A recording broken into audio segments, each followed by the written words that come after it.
Si buscas un portón automático para tu casa o para la oficina, asegúrate que sea fuerte, que sea seguro, que sea práctico, que sea un SEA. Porque solo un portón SEA te asegura el mayor respaldo técnico, un service propio en todo el país y la garantía de todos sus productos. Ingresa en seaportones.uy o llama al 2601-2611. Si vas a elegir un portón, que sea un SEA.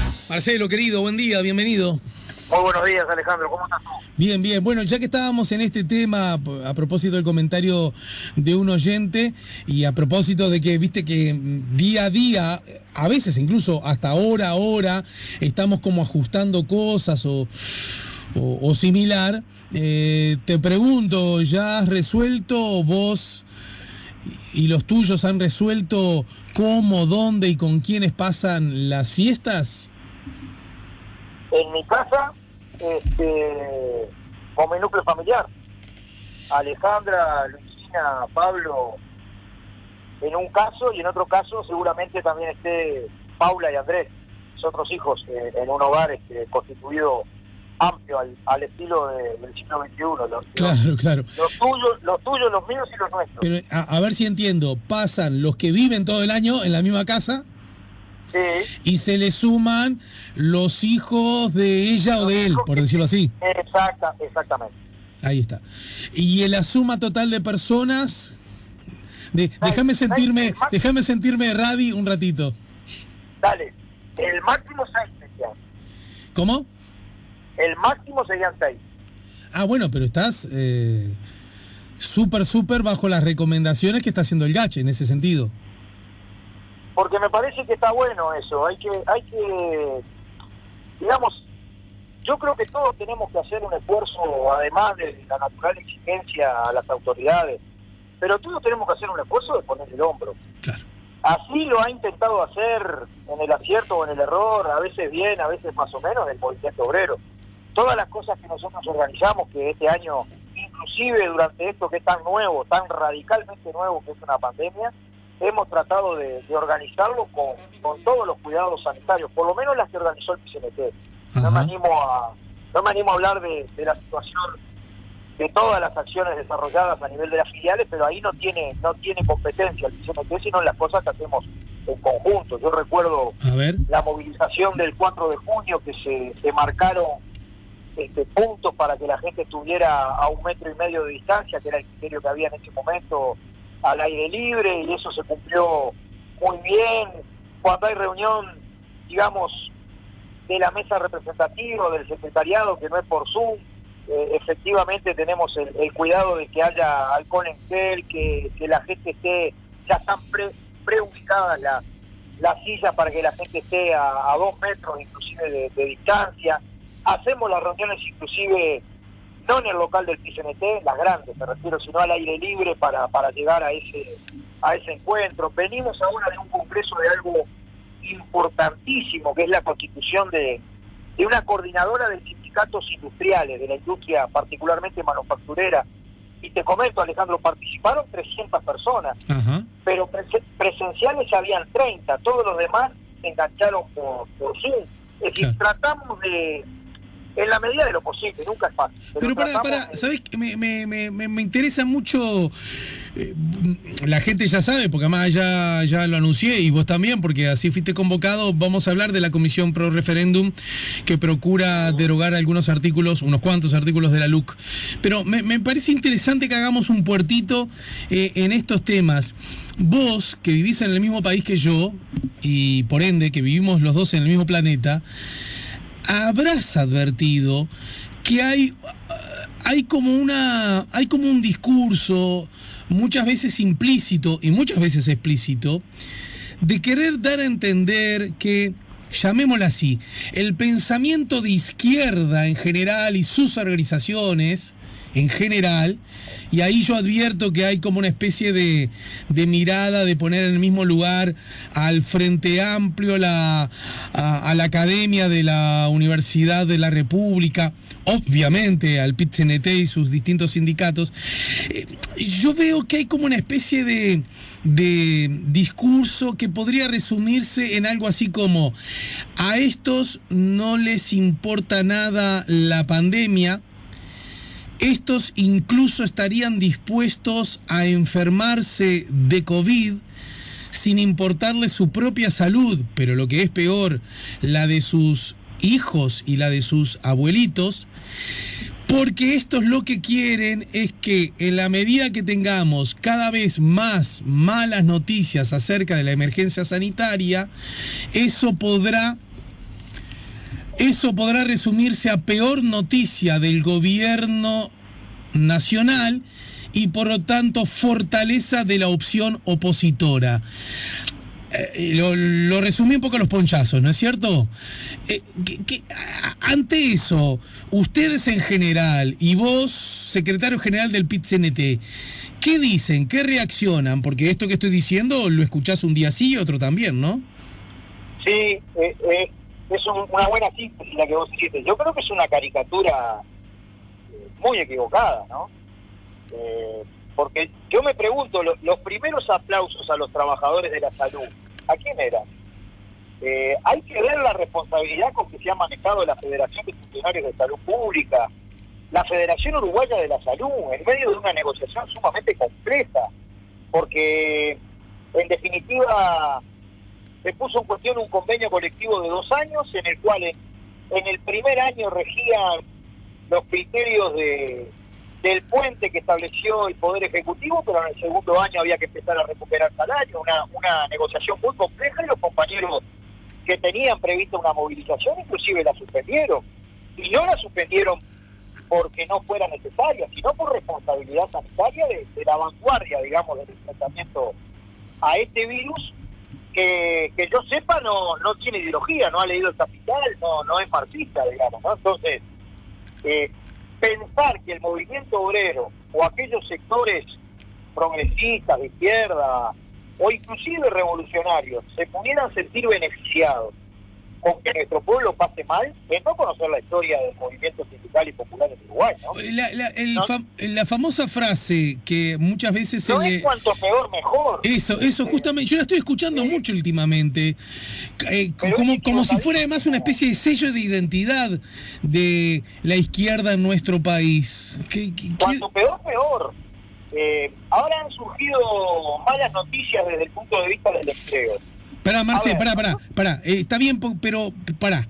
Lo que me decís, yo además lo suscribo. Me parece que es un reproche que no condice con la historia. Y cuando vos haces reproche que no condice con la historia, haces malos diagnósticos, porque te apoyás en bases equivocadas. ¿Estamos de acuerdo? Digamos que es un razonamiento, por decirlo así, poco científico, ¿no? Sin embargo, también es cierto que muchas veces, no solo desde la izquierda, también desde la extrema derecha, desde otra perspectiva naturalmente y con otros objetivos, hubo un momento en la historia de nuestro país donde ciertos pensamientos vinculados a lo que podríamos llamar una de las izquierdas o parte de las izquierdas, tenían la idea de que tirando mucho y fuerte de la piola se revolvía todo lo suficiente como para sacar de ahí situaciones históricas que pueden ayudar a concretar objetivos, para no darle más vuelta, a arrimar la revolución. ¿Eso existió en algún momento o me equivoco? Sí, yo no digo que no, porque por suerte el campo popular es extremadamente amplio y allí coexisten diversidad de visiones, de opiniones, de posturas estratégicas y mucho más tácticas, digamos, es decir, en el quehacer cotidiano. Pero yo creo que no hay cosa más sin apuro que un pueblo haciendo la historia, como decía Citarrosa.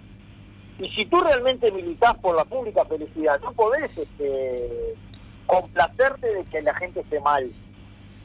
No importa cuál sea el signo del gobierno que gobierna, vos luchás por mejorar la vida. Entonces, tenés que tener responsabilidad sanitaria, porque alguna gente puede morir con esto. Entonces es absolutamente grave. De repente te agarra a vos, Alejandro, me agarra a mí, y bueno, porque andamos firmes, andamos fuertes, no pasa nada, pero a otra persona, tú solo da vuelta con una media. Uh-huh. Es lo mismo que otras ubicaciones, yo qué sé. Nuestra lucha por mejorar el nivel de trabajo, el nivel de empleo, por mejorar el grado de complejidad del mundo del trabajo y de la matriz productiva que apunte al desarrollo, por mejorar el salario, la formación profesional, las categorías, la educación técnica. Es decir, yo creo que son procesos que están inscriptos en las banderas del movimiento obrero, sí, pero que son para la grande mayoría del país, no van solamente en un sentido egoísta. Yo qué sé, si a nosotros nos va bien el Consejo de Salario, el primero beneficiado es el bolichero y el almacenero de la esquina del barrio. Entonces, yo no te digo que no exista esa visión, pero yo creo que no es la visión mayoritaria en bien. el campo popular. Y Por en eso, si tú escuchás con atención la prédica formal, orgánica, digamos, del PCNT, siempre tomó como un dato la política sanitaria del Poder Ejecutivo. Es decir, no han habido de parte de la central otros planteos que decir, bueno, vamos a poner el hombro, vamos a ayudar en lo que podamos, y si este es el perímetro de la cancha, vamos a jugar en esta cancha, ¿no? Ajá. Hay dos asuntos que sobre esto me gustaría comentarte para ir de lleno a la LUC. De lleno, más que de lleno, diría, para empezar a abordar estos temas que van a estar más o menos en el centro durante por lo menos un año, día más, día menos, ¿verdad? Correcto. Lo que quiero preguntarte es, hay algunos reproches que también se le hace a ustedes en el sentido de que, si bien hablaste de unas cuantas movilizaciones, de unas cuantas acciones del movimiento sindical que han sido en líneas generales muy sensatas, muy respetuosas de la emergencia sanitaria, también cada tanto uno advierte que hay citas, y ya hace tiempo que no ocurren de todos modos, e imágenes a ciertas movilizaciones que fueron un poco menos cuidadosas en ese sentido. ¿Las hubo? Y si la respuesta es sí, como fruto de una política deliberada de conspirar contra el gobierno, o quizás en forma más ingenua o inmadura de creer que este asunto de la emergencia sanitaria no es tan grave ni tan serio. Primero ese asunto, ¿qué dirías ante esto que acabo de comentarte? No, pues puede ser, es probable que en algún segmento de la actividad laboral y sindical se haya hecho, digamos, alguna cuestión que en realidad no condice, digamos, con lo correcto. Pero yo lo veo mucho más en dos cuestiones. La primera, y es que creo que tú venías reflexionando en este sentido, ¿cómo lidiar con esto? También es un proceso de aprendizaje. Sí. Y el aprendizaje es desigual y es combinado. Entonces, sí, claro. No todo el mundo llegó a tener cabal conciencia de todo lo que está en juego, ¿no? Y eso pasa todos los días. Es una cuestión que es diaria. Y la otra cuestión... Bueno, perdón, Marcelo, simplemente para aportar un dato de carácter informativo que ayer se dio a conocer, viste que al GACH se acaba de integrar Filgueira, el sociólogo, que da la sensación que estaba faltando también de esa perspectiva, ¿no? Porque todo esto nos va a costar entenderlo si no lo hacemos también en clave sociológica, es decir, nos está pasando algo, no Uruguay, a la humanidad, que merece tener una mirada académica sociológica, ¿no? A mí me parece que está buenísima esa incorporación. Inclusive te digo más, ¿cuántas dificultades psicológicas, en particular en toda la comunidad más chica, sí, claro, genera el estar todo el día encerrado? Digamos, es complejo, hay cosas que ni siquiera todavía se han formulado los problemas. Viste que en la ciencia el primer asunto relevante es formular un buen problema de investigación. Sí, después claro. de ahí viene... hay muchas cosas que todavía ni siquiera estamos cerca de comprender. Por eso te digo, esto es un proceso de aprendizaje y por lo pronto nosotros nos manejamos con la ética de la responsabilidad. Yo no te digo en todos lados, pero en particular lo que queda de la clase obrera, podría decir, es de mucha organización, disciplina y conciencia, hasta por su forma de trabajo, digamos. Pero entonces vos me decís que no hay ningún discurso, ya ni siquiera hablemos del oficial, pero tampoco ni el oficioso, ni trascendidos, ni, ¿cómo decirlo?, una verdad que se desliza debajo de la mesa, en el sentido de decir... estos son macanas, esto es una estrategia del imperialismo, acá no, lo que quieren generar son políticas regresivas y por eso la humanidad y los poderosos de la humanidad han inventado el coronavirus. Nosotros no le damos bolilla porque no creemos en esto, y darle bolilla sería instalarlos del lado de la conducta que quiere el poder que nosotros practiquemos. ¿No viene por ahí la mano entonces? No, pero igual te digo, a ver, el coronavirus se despliega en el terreno concreto de una formación social global que es extremadamente desigual. Fíjate que hay un economista, Piketty se llama, que analiza el periodo del 2015 al 2020 y llega a la conclusión que el 1% más rico de la humanidad se apropió del 60% del crecimiento del producto, mientras que el 50% más pobre se tuvo que contentar con menos del 10%. Es decir, esta pandemia extrema las brechas, el desarrollo desigual, la desigualdad. Pero esto no es por una decisión fría y calculada, tipo conspiranoica, digamos. Ahí está. De un grupo de poderosos. Frente a una enfermedad hay que cuidarse. ¿Qué querés que te diga? Es un problema de sentido común. Bien. Porque si no, yo atento contra mi compañero, contra mi hermano, contra mi abuelo, Entonces, yo creo que en el movimiento sindical, inclusive de todas sus diversas corrientes, nunca hubo una visión irresponsable en esta materia. Bien. Bueno, finalmente se van a poner a juntar firmas, ¿verdad? Lo vamos a empezar a ver en nuestro paisaje. Bueno, en la medida que naturalmente la emergencia sanitaria también deje espacio para esas conductas. ¿Ya arrancó a girar la pesada rueda? Bueno, tuvimos el día lunes una reunión con todas las organizaciones sociales que han adherido a la idea de converger en alrededor de 133 artículos que desde nuestra perspectiva reflejan las peores cosas de la ley de urgente consideración. Ayer hubo una reunión muy importante de una comisión de organización del referéndum del PICNT. Hoy tenemos secretariado y mesas representativas, y se puede decir ya hay un diseño de la papeleta para imprimirla masivamente. Con seguridad se vayan a desarrollar algunos contactos formales, oficiales, con las autoridades de la Corte Electoral, aunque nos dimos maña para informarnos de algunos aspectos en ese sentido. Y sí, ayer se hablaba en este equipo de organización de desarrollar una campaña de recolección de firmas, porque es como dos campañas. Una cosa es la recolección de firmas y otra cuando, dadas las firmas, el soberano es convocado a resolver, digamos. Para las firmas nosotros vamos a hacer una campaña que podría caracterizarse como de muy capilar, sin aglomeración, sin demasiado movimiento, sino que cada uno, y por decenas de miles, junte firmas en su lugar. Es decir, la gente está nucleada por la economía. Vamos a ver qué anuncios hay el jueves, pero una parte grande de la... Bueno, andás a ver si esos anuncios, de paso te lo digo a vos y también al público. Hay algunas especulaciones que, habida cuenta que hoy hay Consejo de Ministros, andás a ver si esos anuncios no ocurren hoy mismo, ¿no? Sí, puede ser. Estamos todos atentos a ver qué se anuncia para tratar de mitigar el avance de la pandemia. Pero te estaba comentando de una campaña sumamente capilar. Uno en su lugar de trabajo, otro en su cooperativa, el vecino con sus vecinos en la manzana del barrio, cuestión de no generar los llamados desembarcos o aglomeraciones que compliquen la cosa, ¿no? Es decir, también el diseño organizativo de la campaña tiene en cuenta esta situación. Yo creo que se va a hacer un importante esfuerzo para llegar a la firma, y en definitiva creo que puede firmar hasta la gente que defiende la ley de urgente consideración, porque en definitiva en esta etapa uno firma para que el pueblo decida.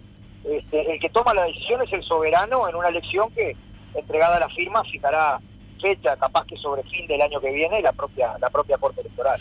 ¿No es un riesgo demasiado grande, Marcelo? Bueno, el riesgo puede ser incluso haber convocado a cambiar la LUC, pero a derogar por lo menos tantos artículos de la LUC, pero no quiero llegar a eso todavía. Hablemos del procedimiento, el camino corto o el camino largo, para hacerlo bien concreto, ¿no es cierto? Aunque... Sí, alguna gente planteó lo del camino corto, pero eso nunca estuvo en juego, por lo menos en las consideraciones que desarrollaba el PCNT. Me decís que los distintos integrantes de la comisión, los más chicos o los más grandes, los más fuertes y quizás los un poco menos fuertes, nunca estuvo realmente en la discusión la posibilidad de ejercer el camino corto. ¿El Frente Amplio nunca se los propuso, por ejemplo? Jamás hubo una propuesta formal del Frente Amplio en torno a esa posibilidad. Pensé que lo habían discutido, de verdad, estaba casi seguro, ¿eh? Sí, yo creo que distintos sectores del Frente Amplio habían manejado esa posibilidad. En la intersocial nadie, no solamente el PCNT, pero tampoco nunca tuvimos un planteo específico en esa materia, sino que las cosas fueron derivando en una recolección de firmas que debe conseguir el 25% del padrón electoral, ¿no? Pero el 25% son, traducímelo en números. Y para no quedarte corto, porque después está todo el proceso de cotejo. Pará. Es muy difícil que yo no me quede corto. ¿Eh? Bueno, yo tampoco. Me gustó la actitud. Sí. En eso somos ese tocayo. Por eso vos sos amigo de la práctica capilar para esta juntada de firmas, ¿no? Y entre otras cosas por ausencia, porque si me claro. también la cabeza, lo que menos tengo es cosa capilar. Sabés de qué hablas. No. Bueno, me decías entonces, el número, para no quedarnos cortos. Y tiene que andar en el entorno de los 750.000 firmas. Porque el 25% del padrón electoral, yo no tengo ahora la cifra exacta, pero es por arriba de las 700.000. ¿Cómo haces para juntar 750.000 firmas? Y te lo digo así, Marcelo.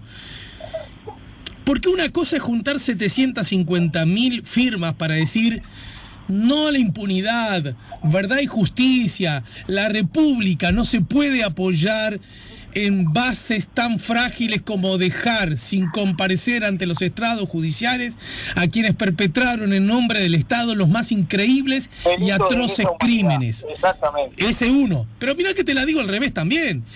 No, una cosa es juntar firmas para decir no es posible que los infantos juveniles de 15 años nos maten, nos secuestren, nos humillen, nos hagan... me refiero a la otra juntada de firmas, ¿verdad? Está bien que eso era en el marco de la propia elección. Quiero decir, cuando hay ideas o vivir sin miedo, mirá que estoy un poco deliberadamente mezclándolos tanto porque eso era en el marco de reforma constitucional y se convocaba junto con la elección. Lo que quiero decir, y vos me estás siguiendo, ideas fuertes, contundentes. No me saquen las empresas públicas, Antel es nuestra.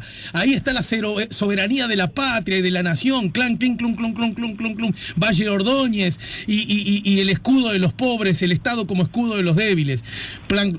Ahora, en la LUC, ¿con qué idea fuerza? Y en este momento que estamos todos frente a una pantalla, ¿con qué idea fuerza juntás a 750.000 voluntades? Bueno, el PCNT va a proponer hoy en la mesa representativa el objetivo de que a abril, cuestión de poder decirlo el 1 de mayo, en lo que se pueda hacer a esa altura, solo el movimiento sindical tenga 300.000 firmas juntadas. Y en forma, porque también durante una pandemia el Poder Ejecutivo eligió un camino que para nosotros recortó bastante el debate parlamentario y mucho más aún la interacción entre el Parlamento y las organizaciones de la sociedad civil, porque desarrolló una ley ferrocarril con lo que la Constitución le permite para algo que hubiera sido urgente mismo, por ejemplo la pandemia, y ubicó de todo un poco en esa ley. Sí. Y si mirás el contenido, yo qué sé, se le da más importancia en el capítulo de seguridad sobre la base de el concepto que hay ahora de legítima defensa al derecho de propiedad que a la vida. Se cambia radicalmente no solamente la gobernanza, sino la propia autonomía de la educación. Se ubican parámetros que permiten que una persona que tuvo problemas de trabajo y lo desalojan, tenga un desalojo exprés de su lugar de vivienda. Se cambia el carácter del Instituto de Colonización, de ser un ámbito para la transformación agraria que alimente de tierra a asalariados rurales y a pequeños productores, se lo ubica funcional al agronegocio. Se establecen, digamos, cuestiones que se salen de lo definido en la Constitución de la República y en lo que dice la OIT sobre el derecho de huelga. Yo creo que hay la suficiente gravedad como para organizar que eso lo defina el pueblo, porque es para eso que vamos a juntar firmas, ¿no? Es decir, que se tome una definición, no con un trámite exprés como el que establece la Constitución en la modalidad urgente consideración para temas que son relevantes de la vida nacional, sino de un proceso que disputa todo el pueblo, ¿no? Y la esto... mejor contribución nuestra es si esto alimenta un debate público serio, digamos. Y no corres el riesgo... El senador Gandini dijo que iba a salir a recorrer a establecer las bondades de la ley de urgente consideración. Casa por casa. Saludo esa iniciativa y bienvenido al debate, ¿no? Porque fue lo que no hubo cuando la aprobaron. En todo caso, está difícil para Sagitario, ¿verdad, Marcelo? Como muchas cosas que ha emprendido el movimiento sindical y popular, mismo en el plano laboral, no te creas que ir a una huelga general es una cosa sencilla, y bueno, a veces los trabajadores se han visto obligados a tomar esa decisión. Las encuestas hablan de un 60% de aprobación a la gestión del presidente Lacalle. Esto habla incluso de que gente que no le votó, incluso ve que está haciendo una buena gestión. Me parece que la olla para rascar está difícil, ¿eh? Y bueno, veremos. Nosotros tenemos algún estudio que la inmensa mayoría de la gente ni conoce la ley de urgente consideración, ni sabe de los cambios que implica su redacción. Será parte del proceso, digamos, de definición de nuestro pueblo. Igual con estas cifras las firmas están conseguidas, ¿no? A ver, Marcelo, perdón, repetime eso último. Claro, si fuera mecánica la aprobación del Poder Ejecutivo a la consideración... Está bien, está. La firma la conseguimos ya. No, está bien. Tenemos que ver dónde está ese 40%. No, pero habrás interpretado, bueno, quizás no fui lo suficientemente claro, que no lo decía desde la perspectiva de hacer una cuenta en blanco y negro, sino de que parece que este es un momento en el que el gobierno exhibe mucho viento en la camiseta y en donde ha generado dos logros, yo te diría, venía generando 3 logros muy importantes: la aprobación de la LUC, la aprobación del presupuesto y una coalición que venía funcionando muy bien. Ayer hubo un chisporroteo grande. Y otro asunto era que exhibía muy buenos datos de la emergencia sanitaria. Y si bien soy de los que cree que las buenas o malas noticias no le pertenecen solo al gobierno en este tema, también es cierto que un viento a favor favorece a cualquiera que esté en el gobierno y un viento en contra entorpece a cualquier gobierno, cualquiera sea la razón que haya justificado el viento. Eso también lo sabemos todos, ¿no? Sí, está claro. Yo soy consciente de esas dificultades. Mirá que las conversamos mucho antes de tomar la decisión. ¿Y sabes qué? Lo cierto que aquí tenemos hasta la segunda quincena de junio por las firmas y un año si hay una definición del soberano. La decisión que nosotros tomamos es salir a dialogar con la gente, a establecer nuestros fundamentos, a conversar.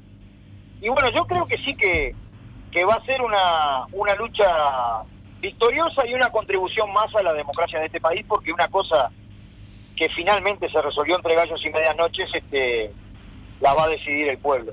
Y lo que decida el pueblo, obviamente que se acata, no se discute. Para que ahí estoy al borde de despedirte por hoy, porque además tenemos mucho tiempo por delante y muchos temas para analizar. Algunos incluso seguramente no va a faltar el momento en que haya debates acerca de artículos específicos, ¿no es cierto? Ah, sí, claro. Que según lo que entiendo es algo que desde la perspectiva de ustedes, de la comisión me refiero, de la Intersocial, es algo que verían con buenos ojos, discutir sobre los temas, ¿no es cierto? Ah, claro. Sin duda alguna. Para nosotros, sí. Igual luce un tanto exagerada, Marcelo, la expresión entre gallos y medias noches, porque en realidad se recorrió los procesos y mecanismos que la ley y la Constitución exigen, y por lo tanto está bajo la norma. Decir entre gallos y medianoches puede sonar un tanto exagerado y hasta, ¿por qué no?, injusto. ¿Sabés por qué digo eso, Alejandro? El PCNT fue convocado al Senado para expresar su punto de vista. ¿Vos sabés cuánto tiempo estuvimos en el Senado? Media hora. No nos hicieron ninguna pregunta, no hubo ningún intercambio. O sea, vos querés decir que fue por la galería, digamos. Fue como para llenar una planilla de que efectivamente allí estuvimos, pero si hubiéramos presentado un material escrito que llevamos además, era lo mismo. Pues nos dio el tiempo para leerlo y después está, punto, nos fuimos. Vos decís que la visita de ustedes a la Constitución de la República establece lo de el formato de urgente consideración para cuestiones urgentes. En esta ley se regulan las elecciones de los trabajadores y los empresarios y los jubilados al BPS, que va a ser en noviembre del año que viene. Yo pregunto qué urgencia tenía eso. Se regulan cosas que efectivamente pudieron haber tenido un trámite parlamentario normal, con más negociación, con más composición, con más diálogo. Por eso nosotros rechazamos la ley por contenido y forma, ¿no? Por las dos cosas. Bien. Para terminar, cualquiera sabe que la intersocial, por definición, además es algo que el movimiento sindical reivindica. El PIT-CNT es un actor muy, muy, muy importante en todo esto, el actor, yo diría, decisivo, de esta y de otras batallas en esta misma dirección, algunas que se han ganado y otras que no.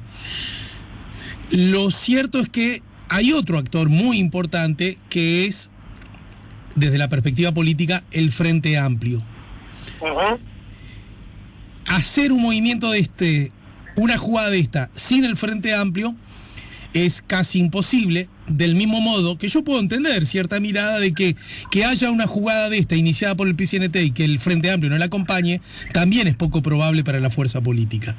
Aún así, ¿no es exponer al Frente Amplio a grandes contradicciones como que podrían resumirse en que el Frente Amplio pide derogación de artículos que de pronto el propio Frente Amplio votó? Bueno, si con algunas organizaciones, instituciones amigas hemos tenido alguna divergencia táctica, es porque en este punto y en todos, el movimiento sindical se maneja con un concepto de unidad sin exclusión. Yo te puedo comentar que el Frente Amplio tuvo una participación importante en la selección de los artículos. Y el argumento que ellos daban es que muchas veces las organizaciones sociales le iban a pedir que mejoraran tal o cual artículo y por eso votaron algunos, pero desde la mesa política que resolvió acordar con el articulado a someter a referéndum, el Frente Amplio es parte de esto, orgánica, digamos, así sí. Resuelto, ¿no? Bien. Por tanto, eso está salvado, digamos, en este momento. Sí, claro, de eso está salvado. Lo que no está salvado es de la probable o sin probable contradicción que puede significar que alguien que haya aprobado algo en un ámbito quiera cambiarlo en otro. Bueno, pero ahí ya no me compete a mí dar los argumentos y explicaciones, sino directamente a las autoridades del frente o directamente a sus parlamentarios. Lo que me estás diciendo, creo entenderlo así, es que el Frente Amplio en esta circunstancia y a esta altura ya no podrá esgrimir decidieron cosas por mí. Exactamente. Te mando un abrazo, Marcelo, gracias por el tiempo. Fuerte abrazo, Alejandro. Marcelo Abdala, el secretario general del PIT-CNT, nos ayudó a poner la mañana en camino. Si buscas un portón automático para tu casa o para la oficina, asegúrate que sea fuerte, que sea seguro, que sea práctico, que sea un SEA. Porque solo un portón SEA te asegura el mayor respaldo técnico, un service propio en todo el país y la garantía de todos sus productos. Ingresa en seaportones.uy o llama al 2601-2611. Si vas a elegir un portón, que sea un SEA.